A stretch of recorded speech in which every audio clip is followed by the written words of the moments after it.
Voilà la vidéo qui est en train de circuler actuellement sur la toile. Voilà la vidéo qui est en train de faire polémique sur la toile actuellement. Je suis sûr que vous êtes tombé sur cette vidéo. Vidéo dans laquelle on voit un Camerounais en train de corriger, en train d'infliger des coups de fouet à un autre Camerounais sous les ordres d'un patron chinois. Avant de commencer la vidéo, j'aimerais d'abord dire que cette chaîne n'accepte aucun cas de violence. Cette chaîne condamne la violence. Je commence d'abord pour le dire. Cette chaîne condamne toute forme de violence. Dans cette vidéo, je ne sais pas pourquoi la vidéo vous a surpris. Pourquoi la vidéo vous a surpris? Avant qu'on écoute les réactions de plusieurs autres personnes, plusieurs internautes et plusieurs grands frères tels que le grand frère Bruno François Bidjan, je vais d'abord donner mon point de vue sur cette vidéo. Pourquoi la vidéo vous surprend? Cette vidéo ne doit pas vous surprendre. Je vois plusieurs personnes sont scandalisées, plusieurs personnes sont surprises par cette vidéo dans laquelle on voit un Camerounais zélé. Le gars il était carrément zélé pour infliger une correction à son frère camerounais. Donc, il le faisait avec zèle pour que son patron voit que non, il est déterminé, il est engagé, pour qu'on puisse ajouter un peu son argent de poche, on puisse ajouter un peu sa motivation, quoi. Donc, le gars le faisait de plein cœur. Donc, il ne faisait pas comme si on l'avait forcé. Quand vous voyez la manière qu'il est en train de fouetter et de corriger son frère camerounais sous les ordres de son patron chinois, il ne le faisait pas malgré lui. Quand on voit cette vidéo, pour ceux qui ont visionné la vidéo, vous voyez bien que le gars le fait avec zèle et avec détermination. Donc, il se plaît même en le faisant. Vous voyez un peu. Donc, en fait, cela révèle juste notre mentalité. J'ai déjà parlé ça plusieurs fois ici. Cette vidéo expose juste notre mentalité. Une mentalité que personne n'ignore ici. Vous tous savez qu'on a cette mentalité-là. On a toujours utilisé l'Africain contre l'Africain. On a toujours utilisé le Camerounais contre le Camerounais. C'est comme ça. Laissons le Cameroun, allons en Côte d'Ivoire. Vous savez que depuis des années, je dis les Libanais règnent en Côte d'Ivoire. Quand je dis règne, les Libanais règnent en Côte d'Ivoire. Il y a les Ivoiriens sur cette chaîne-ci, abonnez sur cette chaîne-ci, qui vont voir la vidéo. Mettez en commentaire si je me trompe, je peux me tromper, c'est mon humble avis, je vous dis bien. Mes paroles ne sont pas des paroles d'évangile, c'est pour dire qu'on peut contester ce que je dis. C'est pour dire que si c'est fou, ce que je dis est faux, vous pouvez mettre en commentaire. Voilà aujourd'hui, dont les Libanais ont pris d'assaut la Côte d'Ivoire et au Cameroun, on a affaire aux Chinois. Et ceci ne nous surprend pas. Ce n'est pas le premier cas, ce n'est pas le deuxième cas, ce n'est pas le troisième cas. On connaît par exemple le cas de cette jeune Camerounaise ici. Là. Regardez un peu la vidéo. J'étais assez laissé, un le délire. Ne me touche plus. Ne fais pas de ma famille. J'étais assez laissé. Laisse-moi travailler mon argent. Il faut venir ça pour quoi? Laisse-moi travailler mon argent. Laisse-moi. Aujourd'hui, tu parles comme ça. Et qui est Idiote.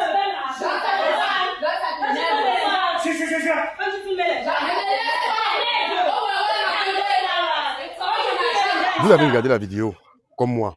Ça, c'est plusieurs d'entre vous avez vu cette vidéo par le passé qui a circulé sur la toile. Mais vous voyez qu'ici, quand cette fille a dit au Chinois, son patron chinois, ne me touche plus, ne me tape plus, tout ça, vous voyez que ses collègues l'ont soutenu, ses collègues sœurs l'ont soutenu. Elles n'ont pas dit que, ah non, je peux perdre mon travail. Elles n'ont pas dit que non, si je la soutiens, mon patron peut me virer, mon patron les Chinois peut me virer et tout ça. Vous voyez que les femmes, ces filles ont été solidaires.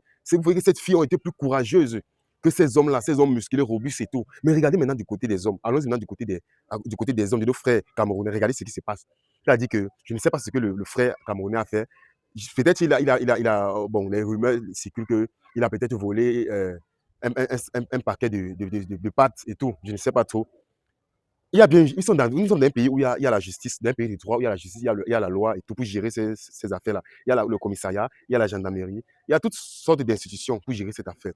Mais le Chinois se permet de prendre un autre Camerounais pour humilier l'autre. Et vous voyez bien dans la vidéo, il y a le monsieur en rouge là. Bon, le monsieur en rouge, d'après les informations, il est le traducteur des Chinois et en même temps le chauffeur. Le gars vient, il vient carrément intervenir, non pas pour défendre le Camerounais, mais pour demander qu'en passé, à un moment, la victime s'est accrochée sur son bourreau disant que pourquoi tu me tapes, pourquoi tu me tapes, pourquoi tu me tapes. Il s'est mis à l'arrêter et le gars vient le retirer pour dire que retire tes mains sur lui, place-toi bien pour qu'on continue à te corriger. Donc, je vous assure que cette vidéo, plusieurs ont vu, plusieurs ont pleuré, plusieurs ont été choqués, plusieurs ont été scandalisés. Ici, c'est les Chinois. En Côte d'Ivoire, c'est les Libanais. Pour ne citer que ces deux pays-là. Parce qu'on connaît bien ce qui se passe dans les autres pays et tout. Donc, c'est vraiment triste, en fait, c'est vraiment déplorable. C'est vraiment très triste. Et les mots me manquent, mais je ne sais même plus quoi dire. Je suis à coup de mots, vraiment. Parce que qu'est-ce qu'on va encore dire? Les gens ont tellement parlé, les grands fonds ont tellement dit, ils ont tellement parlé. Et aujourd'hui, je ne sais pas ce que je vais rajouter. Donc, je vais laisser juste, on va écouter quelques réactions sur la toile. On va écouter d'abord la réaction du grand frère Bruno Bidjan face à cela. Écoutons ensemble. Je suis tombé sur cette vidéo et ces images qui circulent sur les réseaux sociaux dans lesquels on aperçoit un Camerounais qui en fouette un autre, qui prend du plaisir à en fouetter un autre avec une violence déshumanisante sur les ordres d'un supposé employeur étranger. Pour moi, la scène, elle est brutale, elle est humiliante, révoltante. Et cela se passe au moment où nous venons de célébrer la fête internationale du travail qui est censée défendre les droits des travailleurs. Mais quelle contradiction, quelle honte, mon Dieu. Dans un état de droit comme le Cameroun, comment peut-on encore assister à des scènes qui rappellent des pratiques d'un autre siècle?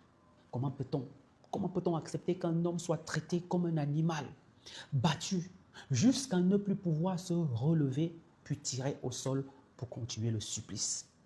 Peu importe ce qu'on lui reproche, rien, absolument rien ne justifie un tel traitement. Je m'adresse ici clairement à certains employés étrangers, notamment ceux qui pensent pouvoir importer chez nous des pratiques indignes parce qu'on dit qu'on est dans un pays de pauvreté.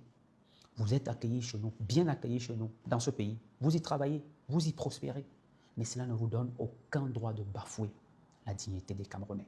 Aucun droit, aucun. Ce qui est encore plus choquant quand tu regardes cette vidéo, c'est cette mécanique de domination où l'on instrumentalise un Camerounais pour en humilier un autre. Comme si la violence devenait un outil de gestion, comme si la dignité humaine était négociable.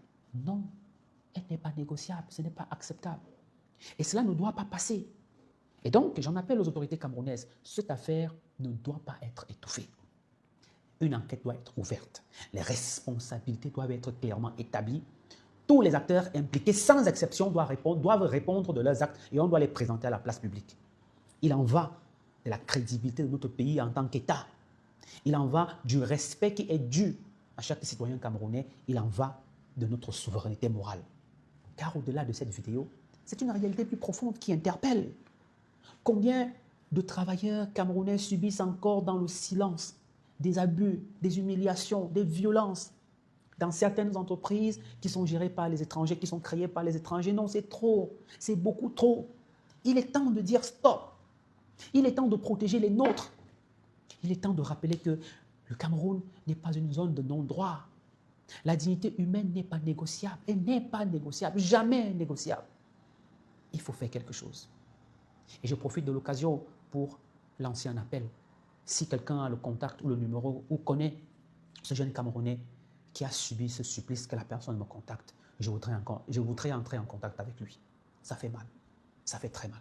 C'est très... Et je vous assure que c'est compliqué. la question qu'on doit se poser, la question que ce costaud, monsieur robuste, bourreau de son frère camerounais doit se poser, c'est est-ce que si moi je vais en Chine, même si j'ai mon argent, même si je suis multimilliardaire, est-ce que je peux faire de même? Je vous assure que quand le Chinois s'assoit, le patron chinois s'assoit et il observe ça, lui-même il est content, il dit que mais ces gens-ci, c'est facile de les manipuler, c'est facile même de les acheter, c'est facile de monter les autres contre les uns contre les autres et tout. Je vous assure que tu ne peux pas tenter ça en Chine. Tu ne peux pas tenter ça en Chine. Laissons même la Chine. Ce que les Chinois font là, ce que les Chinois sont en train de faire là, même ici au Nigeria, ils ne peuvent pas le faire. Je dis même ici au Nigeria, ils ne peuvent pas le faire. Vous connaissez le système anglophone. Vous connaissez le système anglophone. On les achète, mais ce n'est pas facile. Donc cette vidéo, vraiment, ça a choqué plusieurs, ça a touché plusieurs. Voilà pourquoi on revient sur le décryptage, sur les faits d'actualité. Afin de dire que la justice vraiment fasse son travail, parce que nous savons que nous sommes dans un pays de droit, et que si l'employeur fait n'importe quoi, nous savons qu'il y a une justice, il y a les institutions qui sont là pour ça. Et je crois vraiment, et je suis sûr, et nous sommes vraiment sûrs que la justice fera son travail. Je ne veux pas trop commenter la vidéo, parce que ce n'est pas une vidéo vraiment à trop commenter, parce que c'est une vidéo qui a vraiment fait polémique sur la toile et qui a vraiment choqué plusieurs. Donc, ça ne vaut pas la peine de tirer long à large sur cette vidéo. Choses que je voyais pendant la traite négrière, les choses que je voyais pendant la traite négrière, qu'on a entendu, genre les images de la traite négrière là. J'ai encore vu ça sur la page de Zumanto hier. Maman, des tortionnaires de premier qu'on appelle chinois. C'est-à-dire que les étrangers viennent dans votre propre pays, vous engager pour être des tortionnaires pour vos propres frères et sœurs. C'est quand est-ce qu'on va enfin pouvoir sortir de cette emprise de je ne sais même pas. Ces images sont insoutenables et j'espère que le gouvernement camerounais va prendre des mesures sévères pour remédier à la situation. Parce que j'aurais entendu et j'aurais lu des témoignages. Les filles, s'il vous plaît, abaissez la voix. J'aurais entendu des témoignages comme quoi, il y a quelques jours de cela, il y a un employé du même centre commercial chinois qui est en train de transporter un congélateur de près de 150 kilos sur la tête. Il a trébuché, il est tombé. Le congélateur en question est tombé sur sa poitrine.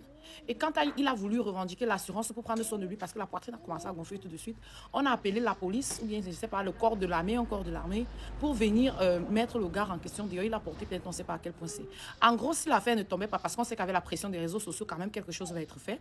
Donc, si l'affaire ne tombait pas dans les oreilles d'une et qu'on est en train de repartager là maintenant, le gars allait peut-être mourir chez lui comme ça, sans jamais bénéficier d'une quelconque assurance, dans notre propre pays, sous les yeux de leurs frères, de nos frères et sœurs, et avec même, avec même la complicité de nos frères et sœurs. Non, on appelle ça comment? Est-ce qu'on peut faire ça? Ça veut dire qu'en gros, que la situation, la traite négrière ne va jamais s'arrêter pour nous.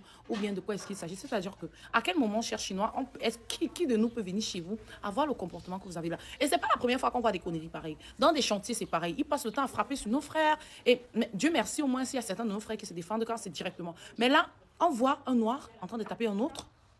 Et on voit un autre qui vient à la rescousse. On frappe le monsieur, il se couche là. Mince. C'est pour le salaire de combien? Seigneur, il dit que la situation, notre situation aussi au pays est fatigante. C'est-à-dire que tellement tu as faim, tellement la vie est dure que pour un petit, je ne sais même pas si ce sera 100 000, pour un petit salaire de pacotille qu'on te donne, on va te traiter comme ça. Et tu vas même rentrer à la maison, ta femme va simplifier ça, monter tes enfants contre toi. Eh, monsieur, eh, moumré, Dieu, pardon, donne-moi un peu l'argent. Que mes enfants ne passent pas par le genre d'humiliation, par le genre d'humiliation que je suis passée là. Que mes enfants ne connaissent pas et qui ne connaissent pas aussi le genre. C'est terrible. Abonnez-vous sur la chaîne Tonton MK pour plus d'informations.